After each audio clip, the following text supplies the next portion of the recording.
तो हेलो दोस्तों, welcome to the pharmacy insight YouTube channel. आप मेरे साथ जुड़ चुके थे। हम स्टार्ट कर दिए थे हमने human anatomy and physiology semester first B pharm की एक नई सीरीज़, जिसको हमने नाम दिया है कि हम इसको 1 महीने में कंप्लीट करके दिखाएंगे हर हाल में। तो हमने एक एम बनाया था 65+ मार्क्स का। जो लोग मेरी पिछली वीडियोस से मेरे साथ जुड़े हुए हैं, हमने एक एम बनाया है 65+ मार्क्स हमें लेकर आना है हर हाल में सेमेस्टर के एग्ज़ाम्स में। तो वो एक मीम है ना कि सिस्टम फाड़ देंगे, तो वही हमें सिस्टम फाड़ के दिखाना है। तो हमारे साथ आप बने हुए हैं और सेल डिवीज़न हमारा एक न्यू टॉपिक है। पिछली वीडियोस अगर आपने नहीं देखी हैं तो सबसे पहले जाके आपको वो देखना पड़ेंगी, तभी आपको ये टॉपिक क्लियर होगा।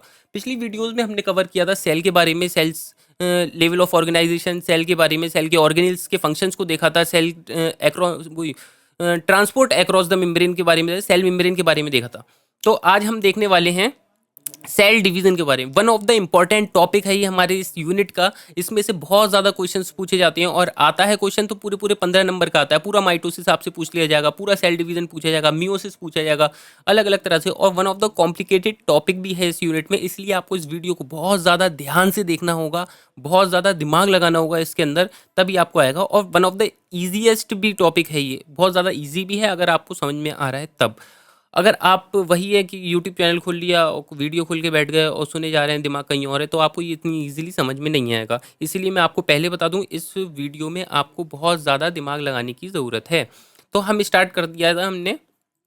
तो सेल डिवीज़न क्या होता है? सबसे पहले हमारा ये टॉपिक है सेल डिवीज़न। सेल डिवीज़न होता क्या है, हम इसके बारे में देख लेते हैं। सेल डिवीज़न होता है, जैसे कोई भी सेल, आपने देखा होगा जब कोई बेबी का बर्थ होती है तो वो बेबी बहुत छोटा सा होता है, लेकिन आफ्टर 12 ईयर्स, वो 12 साल के बाद आप उसे देखेंगे वो थोड़ा बड़ा हो जाएगा। फिर और कुछ टाइम बाद देखेंगे तो वो पूरा एक प्रॉपर मैन बन जाएगा और उसकी बॉडी में डेवलपमेंट हो जाएगा, ग्रोथ होगी उसके अंदर। तो वो ग्रोथ हो कैसे रही है? वो ग्रोथ इसलिए हो रही है क्योंकि हमारे जो सेल हैं वो डिवाइड कर रहे हैं। जैसे ये एक हमारे, सबसे पहले एक इंसान है, एक कोई भी, ये समझ लीजिए एक जाइगोट है, या फिर कोई भी एक सेल है। वो सेल दो में टूटेगा, दो में डिवाइड हो जाएगा। दो में डिवाइड होगा तो फिर ये एक पर्टिकुलर और दो में डिवाइड होगा, ऐसे ये चलता रहता है। और दो में डिवाइड हो गया,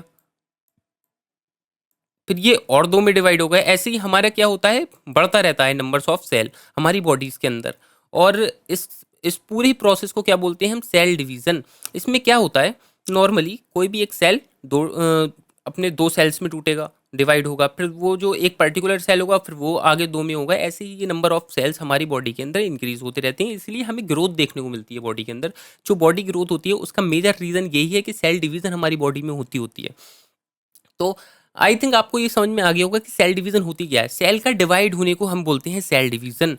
हाँ, और जो जो बर्थ दे रहा है, जो डिवाइड हो रहा है दो सेल्स के अंदर, कोई भी एक सेल, उसको बोलते हैं पेरेंट सेल, उसको बोलते हैं पेरेंट सेल, उसको बोलते हैं पेरेंट सेल, जो कि डिवाइड होता है। और जो डिवाइड हुआ है सेल, जो डिवाइड हुआ है, इस केस में ये दोनों सेल जो डिवाइड हुए हैं इस सेल से, इसको बोल दिया पेरेंट सेल। और ये इसमें डिवाइड हुए हैं तो इसको बोल देते हैं हम डॉटर सेल। डॉटर सेल और पेरेंट सेल में कोई मतलब, पेरेंट सेल बाप, डॉटर सेल उसका बच्ची, आप ऐसे समझ सकते हैं। तो ये पेरेंट्स और डॉटर सेल होते हैं। जेनेटिक इन्फॉर्मेशन जो होती है डीएनए, जेनेटिक इन्फॉर्मेशन जो होती है डीएनए, वो हमेशा एग्जैक्ट सेम रहती है अपने पेरेंट सेल से। जैसे आपने देखा होगा कुछ लोग कहते हैं कि भाई तेरे जो आंखें हैं तेरे पापा के ऊपर गई हैं। मतलब क्या हुआ, जो उसके जो फादर हैं, उनके जो क्रोमोसोम्स हैं, उनके जो डीएनए है, उनका जो जेनेटिक इन्फॉर्मेशन है, वो उनके पेरेंट्स के मतलब उनके डॉटर के अंदर आई। जैसे एक ये सेल है, ये सेम टू सेम सेल दो में डिवाइड हो गया। अब जब ये डिवाइड हुआ है तो जो ये सेल है, इसकी जो प्रॉपर्टीज होंगी वो इसके सेम होंगी, और इसकी जो प्रॉपर्टी होंगी वो भी इसके सेम होंगी।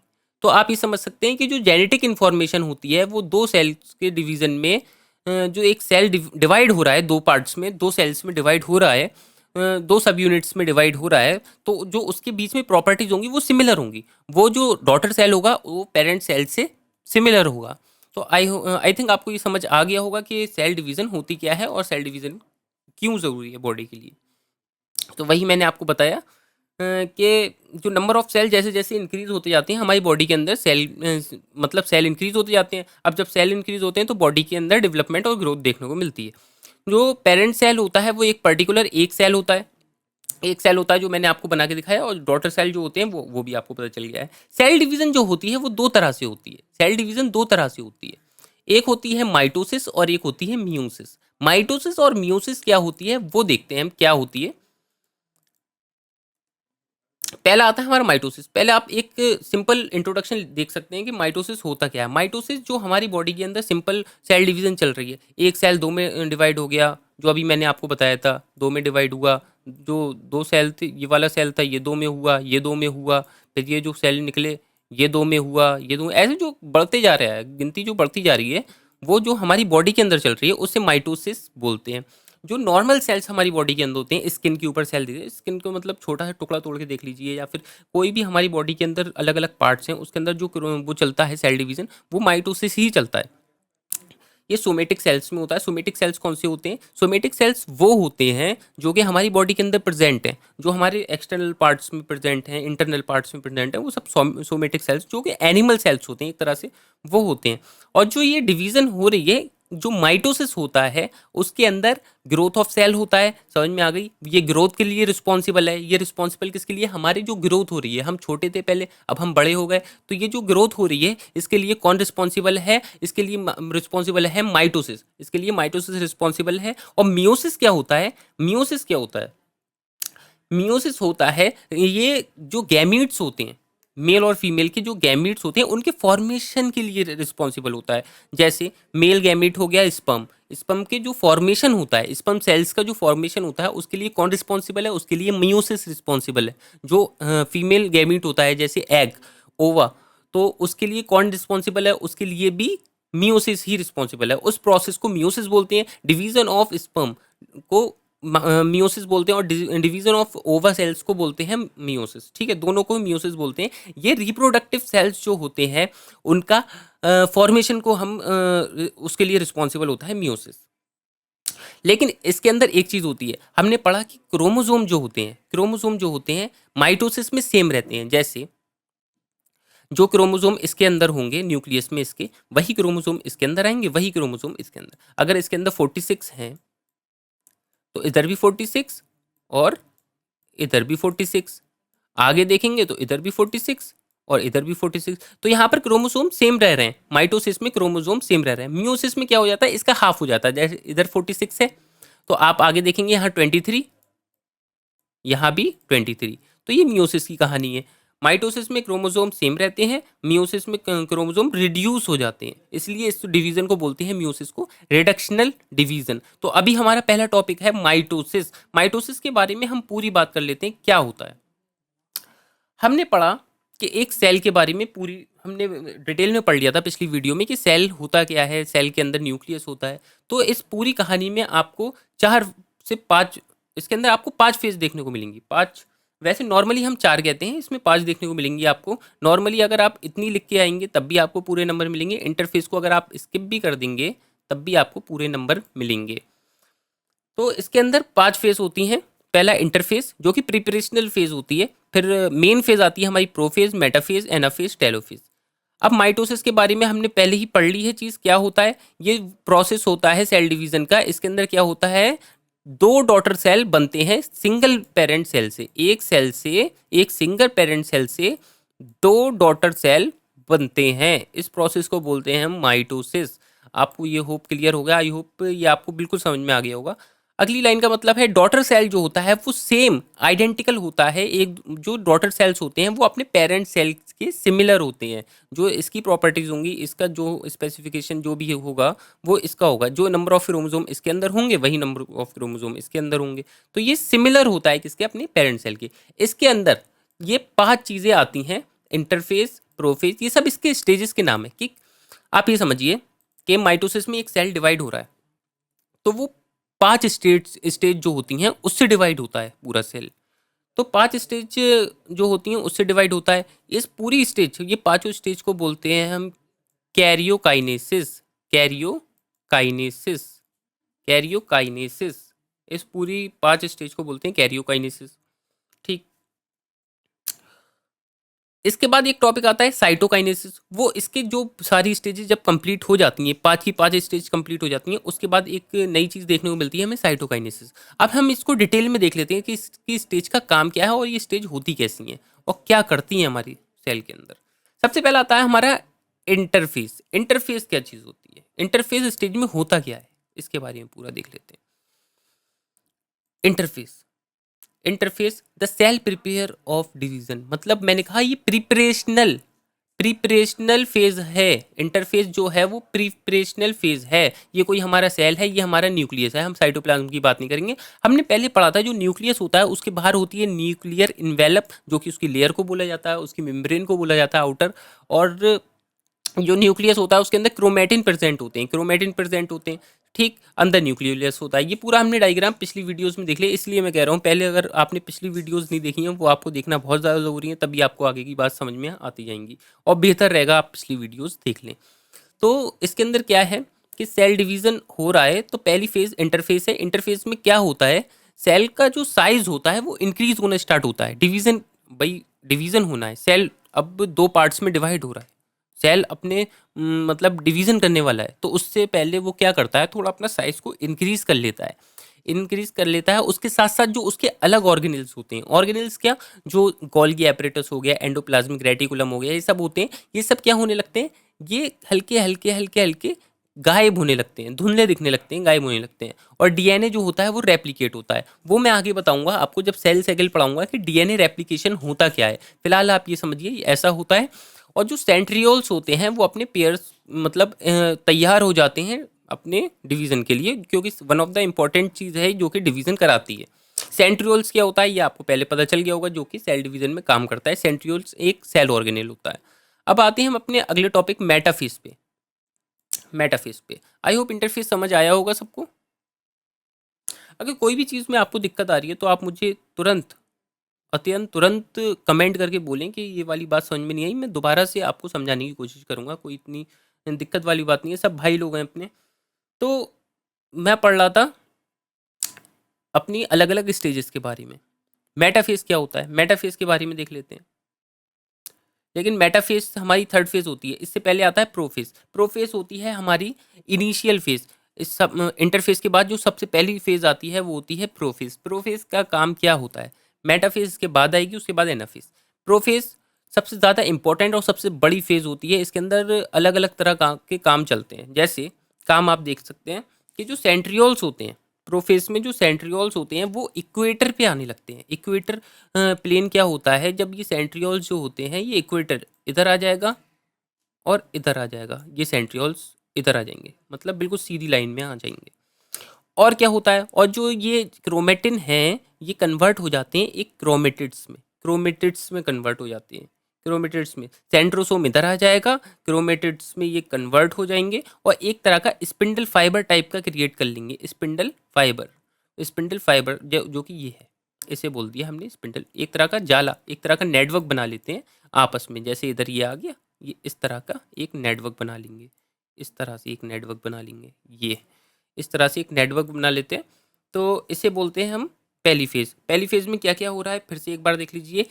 जो ये क्रोमेटिन जो हमने बात करी थी ऊपर, क्रोमेटिन जो है वो कंडेंस हो जाता है, वो इकट्ठे हो जाते हैं, तो वो कुछ इस तरह के दिखने लगते हैं।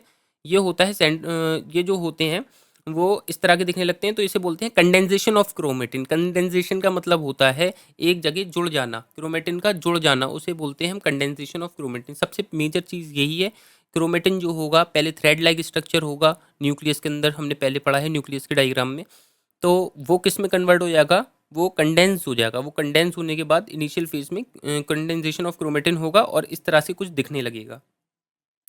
उसके साथ साथ क्या होगा, जितने भी न्यूक्लियस एंडोप्लाज्मिक रेटिकुलम वगैरह जितनी भी चीज़ें ये डिसअपियर होने लगेगा। उसके साथ साथ जो न्यूक्लियर मेम्ब्रेन है, जो न्यूक्लियर इन्वेलप है, जो बाहर की ये मेम्ब्रेन है, ये भी डिसअपियर, ये भी गायब होने लगेगी, ये भी गायब होने लगेगी। जो बाहर की मेम्ब्रेन है ये भी गायब होने लगेगी। ये प्रोफेज की बात कर रहा हूँ मैं, सारी बात चल रही है प्रोफेज की। प्रोफेज की बात चल रही है तो हमने ये देख लिया कि ये क्या होगा इसके अंदर। ये जो मेम्ब्रेन है न्यूक्लियर इन्वेलप ये भी गायब होने लगेगा। जो अंदर के जो क्रोमेटिन है थ्रेड लाइक स्ट्रक्चर वो कंडेंस हो गए, कुछ इस तरह के दिखने लगेंगे, कंडेंसेशन ऑफ क्रोमेटिन हो जाएगा। उसके साथ साथ क्या होगा, जो सेंट्रियोल्स होंगे, जो सेंट्रियोल्स होंगे वो कहाँ पहुँच जाएंगे, वो एक इक्वेटोरियल प्लेन पे पहुँच जाएंगे, मतलब एक सीधी लाइन में आ जाएंगे, अपोजिट पोल पर आ जाएंगे जिसे बोलते हैं हम, एक इस पोल पे आ जाएगा, एक इस पोल पर आ जाएगा। तो आपको इतना समझ आ गया कि ये क्या होता है प्रोफेस, प्रोफेस में इतनी चीज़ें होती हैं। और क्या होगा, माइटोटिक स्पिंडल जिसे हम बोलते हैं स्पिंडल फाइबर, वो भी बन जाएंगे। स्पिंडल फाइबर क्या होता है मैं दिखा देता हूँ इस वाली फेज में। ये जो दिख रहा है आपको, ये धागे धागे टाइप के स्ट्रक्चर्स हैं, ये थ्रेड लाइक स्ट्रक्चर्स हैं, इसे स्पिंडल फाइबर्स बोलते हैं। तो ये क्या होगा, ये जनरेट होना स्टार्ट हो जाएंगे। तो प्रोफेस आपको समझ आ गया। अब अगला आती है हमारी मेटाफेस। मेटाफेस होती है हमारी छोटी सी, आप समझ लीजिए स्टेज, जिसके अंदर बहुत इजीली आप समझ सकते हैं क्या होता है इसके अंदर। सेंट्रोसोम जो हमने बात करी सेंट्रियोल्स वगैरह की, वो इधर आ जाएंगे। और सेंट्रोसोम जो है वो तो इसे बोलते हैं, हाँ सेंट्रोसोम मैंने आपको नहीं बताया वो क्या होता है। जैसे ये कुछ इस तरह का दिखने लगता है, जो क्रोमेटिन में होते हैं, क्रोमोसोम्स होते हैं, वो कुछ इस तरह के दिखने लगते हैं, इस शेप में ये जुड़ जाते हैं, मतलब ये एक पेयर की फॉर्म में दिखते हैं। इसमें क्या होता है, जो बीच वाला पार्ट होता है, ये वाला पार्ट, जो ये वाला पार्ट होता है, इसे बोलते हैं हम सेंट्रोसोम। इसे बोलते हैं हम सेंट्रोसोम। ठीक, cent centrosome, sorry centromere, sorry centromere, centrosome तो हमारा ये है। सेंट्रोमियर, थोड़ा कंफ्यूज हो गया था, सेंट्रोमियर इसे बोलते हैं। और जो ये जो आपको दिख रहा है पार्ट, ये इसे बोलते हैं क्रोमेटिड। इसे बोलते हैं क्रोमेटिड, सेंट्रोमियर, क्रोमेटिड। ठीक। और जो इधर एक पार्ट होता है छोटा सा इस एरिया में और इस एरिया में, उसको बोलते हैं काइंटोकोर्स, काइंटोकोर्स, काइंटोकोर्स। वो इतना इंपॉर्टेंट नहीं है, आप इतना याद रखिए कि जो ये एरिया होता है, जो क्रोमोसोम का ये वाला पार्ट होते हैं, इसको क्या बोलते हैं, इसको बोलते हैं क्रोमेटिड्स। और जो बीच में होता है वो सेंट्रोमियर होता है। और जो सेंट्रोसोम्स होते हैं वो इधर आ जाते हैं, सेंट्रोसोम इधर आ जाते हैं। सेंट्रोसोम जब इधर आ जाते हैं तो यहाँ पर इस वाली फेज में होता क्या है कि मेटाफेज में होता है कि मतलब जो क्रोमोसोम्स हैं, हमारे जो क्रोमोसोम्स होते हैं वो एक लाइन में आ जाते हैं। क्रोमोसोम कहाँ आ जाते हैं, एक लाइन में। आप देख सकते हैं यहाँ पर एक लाइन में, एक इसको प्लेट बोलते हैं, मेटाफेज प्लेट बोलते हैं। एक लाइन में सारे क्रोमोसोम आ जाएंगे। और जो सेंट्रोसोम्स होते हैं, जिन्हें सेंट्रियोल्स बोलते हैं, सेंट्रियोल्स उसके अंदर के पार्ट को बोलते हैं। सेंट्रोसोम भी हम कह सकते हैं, सेंट्रियोल भी कह सकते हैं। वो जो होंगे वो अपने इस वाले पार्ट में आ गए, अपोजिट पोल में आ गए, और वो एक तरह का स्पिंडल लाइक स्ट्रक्चर बना लेंगे। यहाँ पर स्पिंडल फाइबर्स जिसे बोलते हैं वो बना लेंगे। तो ये होता है हमारा मेटाफेज के अंदर। मेटाफेज के अंदर क्या होता है, समझ में आ गया होगा कि जो होते हैं वो इक्विलेटरल प्लेन में आ जाते हैं, और वहाँ से स्पिंडल फाइबर्स निकलते हैं, वो जो कि उसको अलाइंड रखते हैं। तो अब हम आगे बढ़ते हैं अपना। और जो इसमें न्यूक्लियर इन्वेलप होती है वो भी समझ लीजिए, वो बिल्कुल डिसअपियर हो जाती है। सारे ऑर्गेनल्स डिसअपियर हो जाती हैं, न्यूक्लियर मेम्ब्रेन डिसअपियर हो जाती है। और ये जो होते हैं, ये आप देख सकते हैं क्रोमेटिड्स जो हैं, इनको सिस्टर क्रोमेटिड्स भी बोलते हैं। इसलिए बोलते हैं क्योंकि ये दो हैं, इसलिए इन्हें सिस्टर क्रोमेटिड्स भी बोल देते हैं। अब आते हैं हम अगले वाले टॉपिक पे, एनाफेज पे। एनाफेज क्या होता है, एनाफेज में स्प्लिटिंग हो जाती है। स्प्लिटिंग का मतलब होता है टूटना, टूट जाते हैं ये जो क्रोमोसोम्स। मैंने कल अभी अभी बना के दिखाया है आपको, ये इस तरह से, सॉरी फॉर ड्राइंग, इस तरह से बना के दिखाया। तो यहाँ से डिवाइड हो जाते हैं, स्प्लिट, आधे इधर टूट जाते हैं, आधे उधर। आधे जो टूटते हैं वो इस वाले इस एरिया में चले जाते हैं, इधर चले जाते हैं, इधर वाले सेंट्रियोल पे चले जाते हैं। और आधे जो होते हैं वो इधर वाले सेंट्रियोल पे चले जाते हैं, बीच में से इधर उधर डिवाइड हो जाते हैं। तो आधे इधर चले गए, आधे इधर चले गए, क्या हुआ तो इसके अंदर क्या होता है, ये क्रोमेटिड्स जो डिवाइड हुए, मेन काम इस वाली फेज के अंदर यही होता है। जो तुम्हारे जो क्रोमेटिड हैं वो डिवाइड होके अलग अलग पोल्स में चले गए, सेंट्रियोल्स के पास, ये होता है इसके अंदर। ठीक। अब आता है इसके बाद टेलोफेज। टेलोफेज लास्ट फेज होती है, टेलोफेज लास्ट फेज होती है। हाँ, टेलोफेज, टेलोफेज के अंदर क्या होता है, यहाँ पर गिरा, हम्म, यहाँ पर क्या होता है, यहाँ पर ये दोबारा से एक न्यूक्लियस की इन्वेलप आना स्टार्ट हो जाता है। अंदर जो क्रोमेटिड्स वगैरह हैं वो दोबारा से क्रोमेटिन में कन्वर्ट होने लगते हैं। और यहाँ पर आप देख सकते हैं अलग अलग हो रहा है, तो ये होने लगता है। इसे टेलोफेज बोलते हैं। क्या होता है, construction of called cleavage furrow appears on the middle elongated cell, nuclear envelope दोबारा से फॉर्म हो जाएगा, जो कि मैंने बताया ट्यू न्यूक्लियर फॉर्म हो जाएंगे, दो न्यूक्लियस आपको देखने को मिल रहे होंगे। ये पूरा सेल था, यहाँ पर ये डिवाइड हो जाता है कुछ इस तरह से। तो 2 न्यूक्लियस आपको देखने को मिल रहे होंगे। तो यही इसके अंदर होता है मेजरली, ठीक है। और जो ये क्रोमोसोम होंगे दोबारा से अपनी पहली वाली स्टेज में आने लगते हैं, जो कि क्रोमेटिन होते हैं। इसको बोलते हैं टेलोफेज। तो आई होप आपको ये समझ आ गई होंगी सब स्टेजेस, क्या क्या किसमें हो रहा है। आप चाहें तो इसका एक बार फिर से रिवीजन करिए। एक बार हम फिर भी देख लेते हैं दोबारा से रिवीजन करके एक बार, क्या क्या हुआ है हमारा। सबसे पहले इंटरफेस था। इंटरफेस में प्रिपरेशन बोलते हैं डिवीजन के लिए।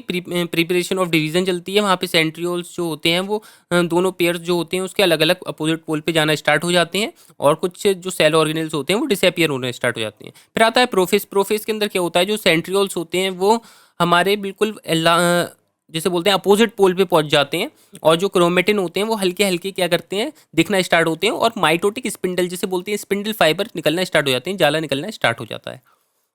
और जो न्यूक्लियस इन्वेलप होता है वो भी डिसअपियर होने स्टार्ट हो जाता है, खत्म हो जाता है पूरी तरह से। और जो हमारे ऑर्गेनल्स वगैरह होते हैं वो भी डिसअपियर हो जाते हैं ऑलमोस्ट। मेटाफेज में क्या होता है, ये सारे ही जितने भी हमारे जो क्रोमेटिड्स वगैरह बने, क्रोमोसोम बने, वो एक तरह से एक इक्वेटर, मतलब बिल्कुल एक सीधी लाइन में आ जाते हैं, जिसे बोलते हैं इक्वेटर पे आ गए, इक्वेटर पे आ जाते हैं। और यहाँ से जो वो होते हैं स्पिंडल फाइबर वगैरह, वो उसको होल्ड करके रखते हैं। और एनाफेज के अंदर क्या होता था, वो टूट जाते हैं, वो स्प्लिट हो जाते हैं, और जो आधे क्रोमेटिड होते हैं वो ऊपर चले जाते हैं और हाफ क्रोमेटिड नीचे रह जाते हैं।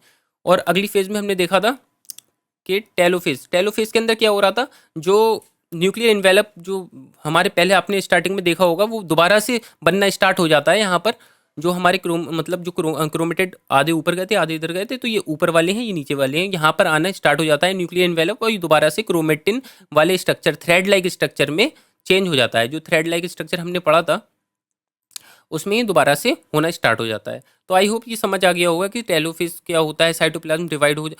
हाँ, अब हम अपने नेक्स्ट टॉपिक पे पढ़ते हैं कि ये जो हमने पढ़ी सारी स्टेज, इनको एक नाम दिया जाता है कैरियोकाइनेसिस। ये कैरियोकाइनेसिस क्या वो चीज़ होती है, ये डिवीजन ऑफ न्यूक्लियस। यहाँ पर हमने इतनी स्टेजेस पढ़ी, अलग अलग तरह की स्टेजेस पढ़ी।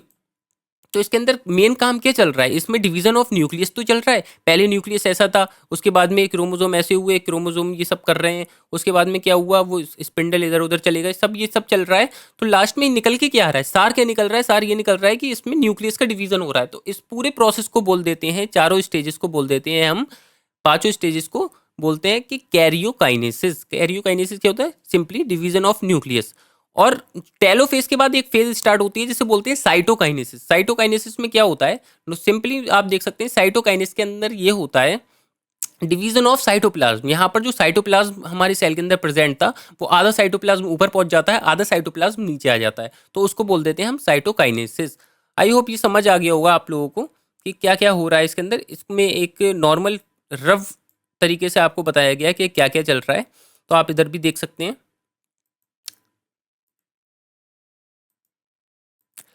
नेक्स्ट टॉपिक आता है हमारा मियोसिस।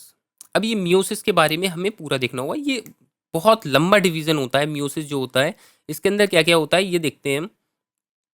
मियोसिस सबसे पहले होता किसमें है, ये सारा जितना भी मियोसिस का डिवीजन है वो सिर्फ गैमीट सेल में होता है। गैमीट सेल मतलब स्पर्म, ओवा, एग, इन सब में होता है मियोसिस। ठीक, ये नॉर्मली हमारी बॉडी के अंदर नहीं होता है, सिर्फ और सिर्फ कहाँ होता है, रिप्रोडक्टिव सेल्स के अंदर होता है।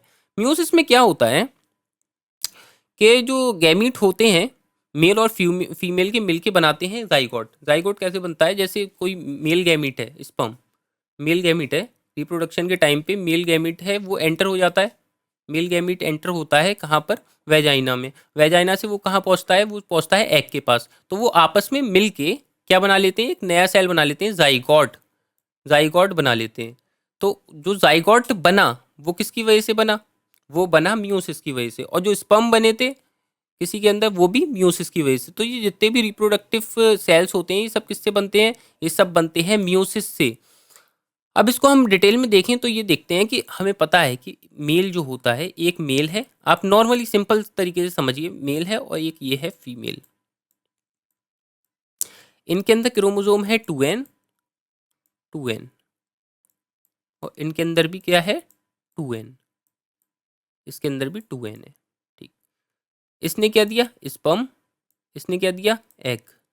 इसके अंदर एग आया, इसके अंदर स्पर्म है, दोनों मिले अगर तब क्या बना, जाइगोट। ठीक, इतनी बात समझ आई। जाइगोट।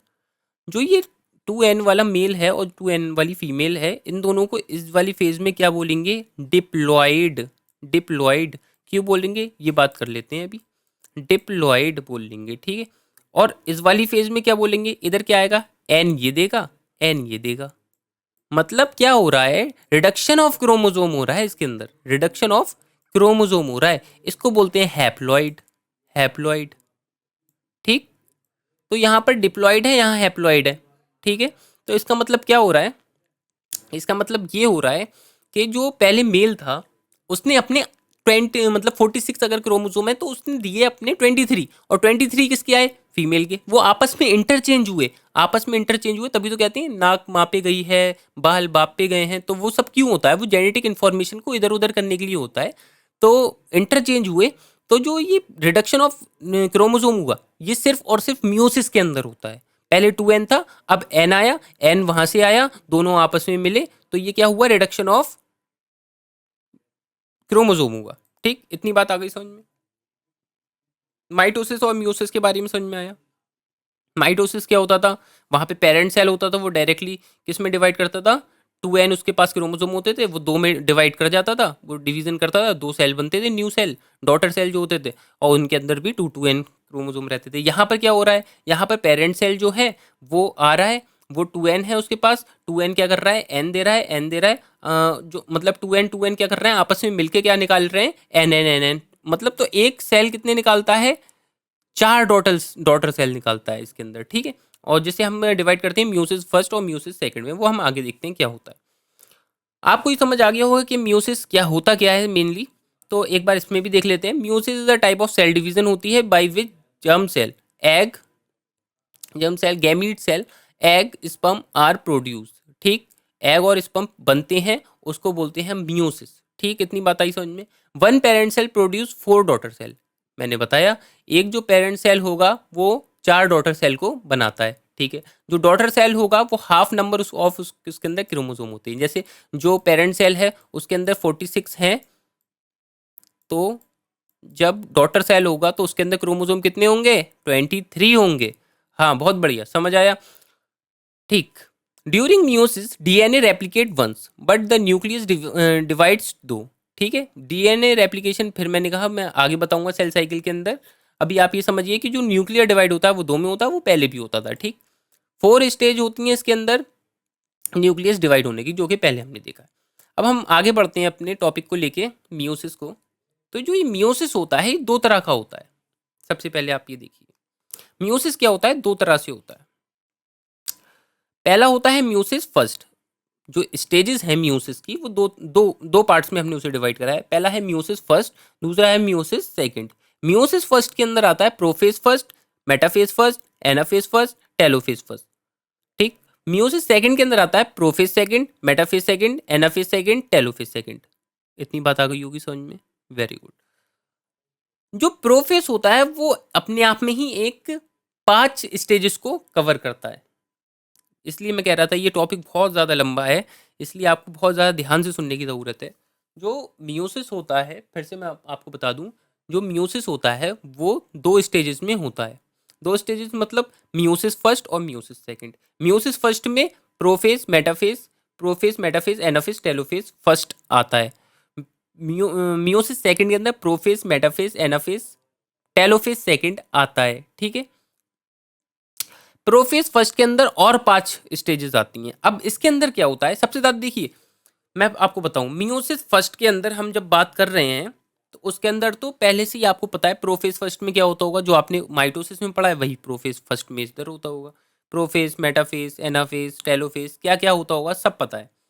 लेकिन प्रोफेज फर्स्ट के अंदर एक होता है लेप्टोटीन, जाइगोटीन, टैकिटीन, डिप्लोटीन, डाइकाइनेसिस। अब ये पांचों के बारे में हमें बिल्कुल डिटेल में देखना होगा कि होता क्या क्या है इसके अंदर। तो हम अपनी प्रोफेज फर्स्ट को स्टार्ट करते हैं। यहां पर लिखा नहीं है, ये है प्रोफेज फर्स्ट। प्रोफेज फर्स्ट ये मियोसिस फर्स्ट का पहला पार्ट है, प्रोफेज फर्स्ट। तो इस वाली स्टेज में क्या होता है? तो हम सबसे पहले देख लेते हैं लैप्टोटीन में क्या होता है। लैप्टोटीन में क्या होता है, लैप्टोटीन में ये होता है कि जो क्रोमेटिन्स जो प्रेजेंट थे न्यूक्लियस के अंदर, जो क्रोमेटिन्स प्रेजेंट थे वो हल्के हल्के कंडेंस होना स्टार्ट हो जाते हैं। मैंने बताया कंडेंस होना मतलब जुड़ जाती हैं, वो दिखने लगते हैं हमें, वो कुछ इस शेप में दिखने लगते हैं, ऐसे और ऐसे दिखना स्टार्ट हो जाते हैं हमें, इस तरह से। तो ये होना स्टार्ट होता है लैप्टोटीन में। लैप्टोटीन में क्या होता है, simply condensation of chromosome start हो जाता है। जाइगोटीन में क्या होता है, जाइगोटीन में ये होता है कि आप ये समझिए, ये दो हैं हमारे, एक ये और एक ये ले लीजिए,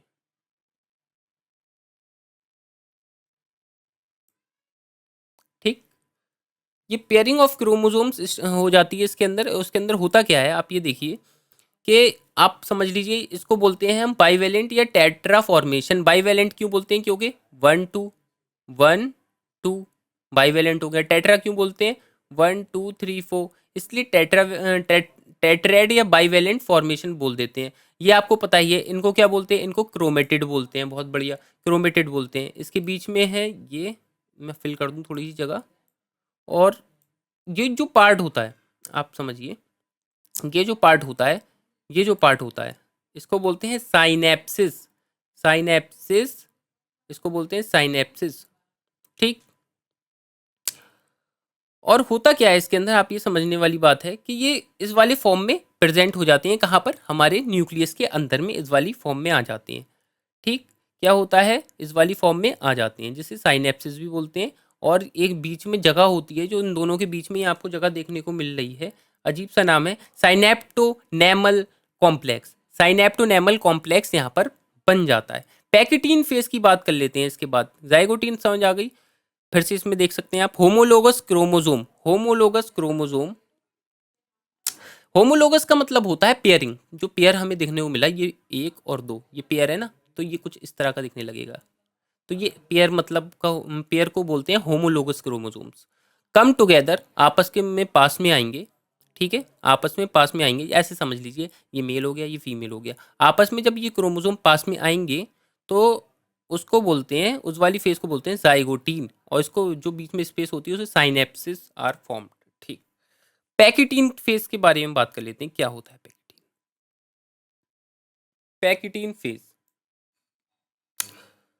पैकेटीन में क्या होता है, जो जेनेटिक मटेरियल होता है वो एक्सचेंज हो जाता है। मैंने बताया था होमोलोगस क्रोमोसोम्स जो होते हैं, उसमें जो मटेरियल होता है, उसमें जो मटेरियल होता है वो एक्सचेंज हो जाता है। एक्सचेंज हो जाता है मतलब ये ऐसे था, ये ऐसे था पहले, ऐसे था ना, कुछ इस तरह से। लेकिन अब क्या होगा, अब ये दोनों जो मतलब क्रोमोसोम्स होंगे, ये आपस में एक दूसरे के ऊपर चढ़ जाएंगे, मतलब एक दूसरे के ऊपर ओवरलैप कर जाएंगे। जब ये ऊपर ओवरलैप कर जाएंगे, तो इसको बोलते हैं हम exchange of genetic material between two homologous chromosome. दोनों होमोलोगस क्रोमोसोम के बीच में ओवरलैप हो जाएगा, जिससे जो इनकी इंफॉर्मेशन होगी, जेनेटिक कैरेक्टर होगा, आपस में चेंज हो जाएगा, ठीक है। क्रॉसिंग ओवर होती है। पैकेटीन वाली फेज में क्या होती है, जो क्रोमोसोम होते हैं वो आपस में एक दूसरे के ऊपर ओवरलैप कर जाते हैं, तो इसको बोलते हैं हम पैकेटीन। डिप्लोटीन फेज में क्या होता है, डिप्लोटीन फेज में एक्स शेप का एक क्या बना लेते हैं, एक्स शेप का एक कॉम्प्लेक्स टाइप का बना लेते हैं। उसके अंदर क्या होता है, उसमें मेन होता है, उस वाले स्ट्रक्चर को सबसे पहले समझ लीजिए क्या बोलते हैं। उस वाले स्ट्रक्चर को बोलते हैं काइस्माटा।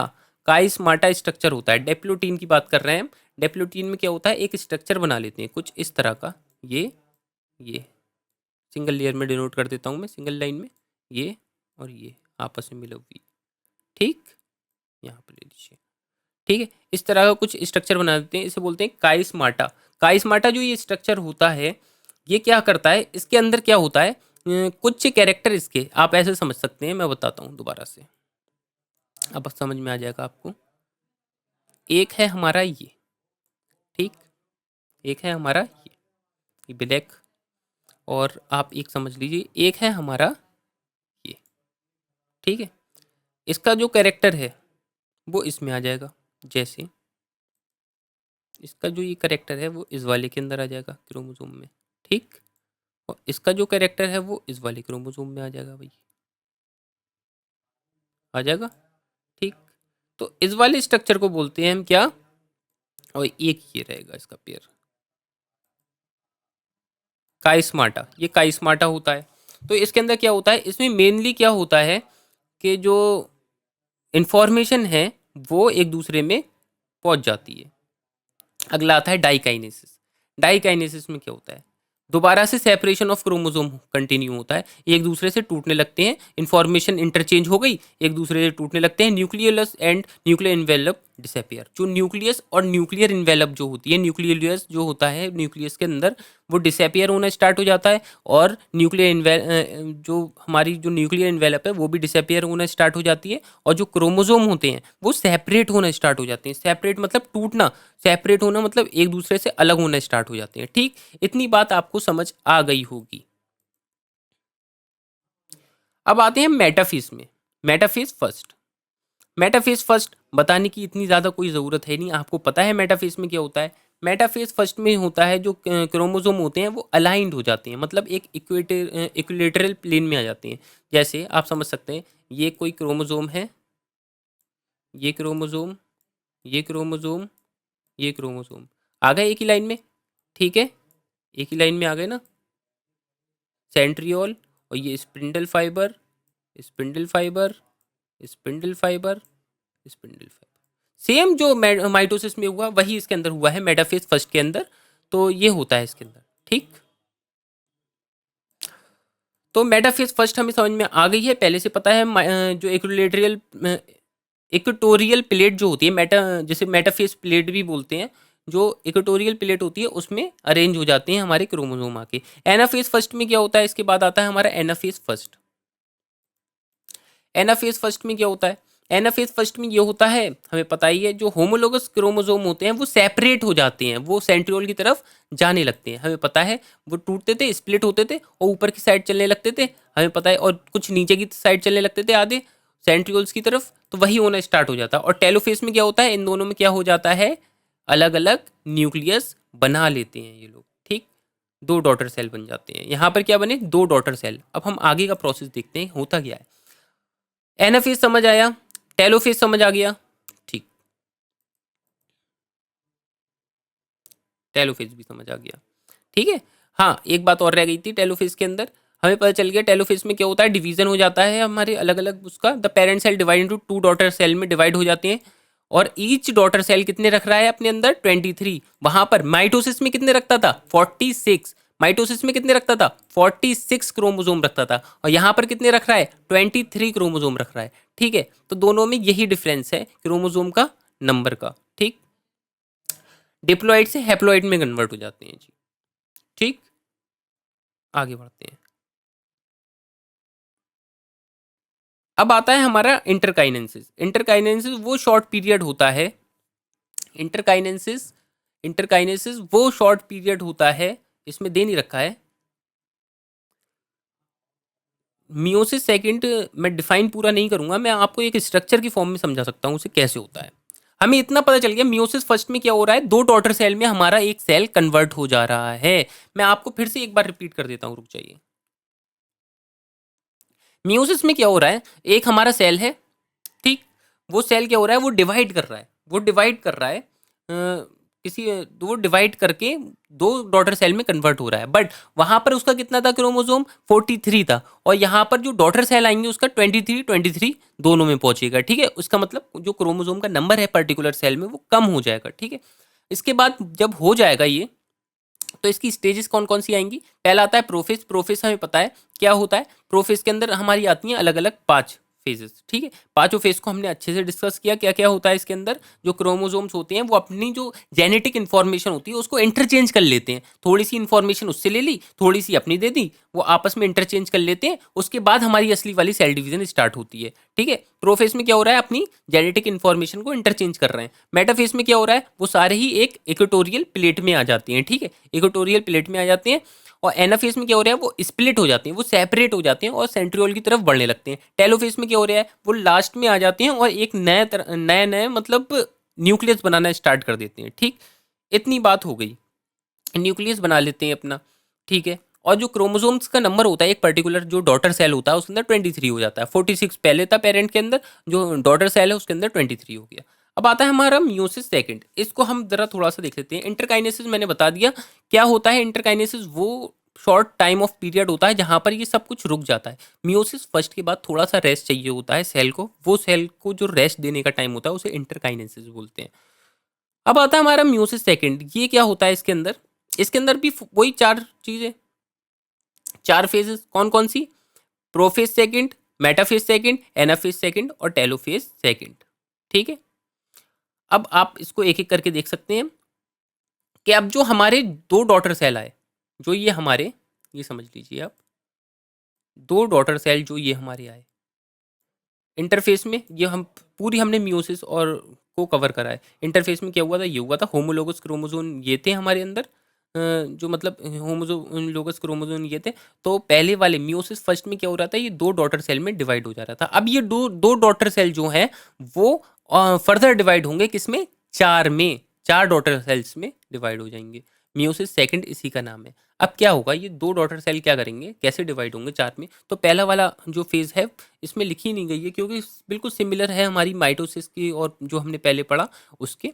तो उसमें क्या हुआ? मियोसिस सेकंड में क्या होता है? पहली फेज आती है हमारी, पहली स्टेज आती है प्रोफेज सेकंड। उसके अंदर हमें पता है क्या होता है? स्पिंडल बनना स्टार्ट हो जाते हैं। अब भाई इसमें क्रोमेटिन बन गए होंगे, ये डॉटर सेल है इसके अंदर क्रोमेटिन होंगे, दोबारा से क्या होगा? ये ठीक से डेवलप होंगे। उसके बाद में क्या होगा इसके अंदर कंडेंसेशन ऑफ क्रोमोसोम स्टार्ट हो जाएगा प्रोफेज के अंदर। ठीक है, और स्पिंडल भी दिखने लगेंगे और जो न्यूक्लियस जो है हमारा, न्यूक्लियर इन्वेलप जो है वो हल्के हल्के करके डिसअपियर होना स्टार्ट हो जाएगा। मेटाफेज में क्या होगा? दोबारा से वही जो क्रोमोसोम होंगे वो एक प्लेन में आ जाएंगे, इक्वेटोरियल प्लेन में आ जाएंगे, उसके बाद में वहाँ पर रुक जाएंगे। और एनाफेज में क्या होगा? एनाफेज में वही, ये जो सेंट्रियोल्स है वो अपनी तरफ को अट्रैक्ट करेगा उनको, तो वो बीच में से स्प्लिट हो जाएंगे, यहाँ से स्प्लिट हो जाएंगे बीच में से, और वो टूट जाएंगे और वो आधे आधे ऊपर नीचे पहुंच जाएंगे। टेलोफेज में क्या होगा? दोबारा से वो क्या करेंगे? एक नया न्यूक्लियर इन्वेलप बनना, जनरेट होना स्टार्ट हो जाएगी और अलग अलग न्यूक्लियर डेवलप हो जाएंगे, बन जाएंगे। ठीक है, दोनों पोल्स पे। उसके बाद में ये ऐसे करके डिवाइड हो जाएंगे। इसमें साइटोकाइनेसिस होगी, पता है हमें, डिवीजन ऑफ साइटोप्लाज्म हो जाएगा और ये ऐसे ही किस में टूट जाएंगे? ये अलग अलग सेल्स में टूट जाएंगे, चारों सेल्स। ठीक है, तो हमने देखा यहाँ पर 2n था, यहाँ पे भी 2n है, यहाँ पर nn रह गया, नंबर ऑफ क्रोमोसोम, और यहाँ पर भी नंबर ऑफ क्रोमोसोम क्या रह जाएगा? nn। तो यहाँ पर क्या हो रहा है? रिडक्शन ऑफ क्रोमोसोम हो रहा है म्यूसिस में।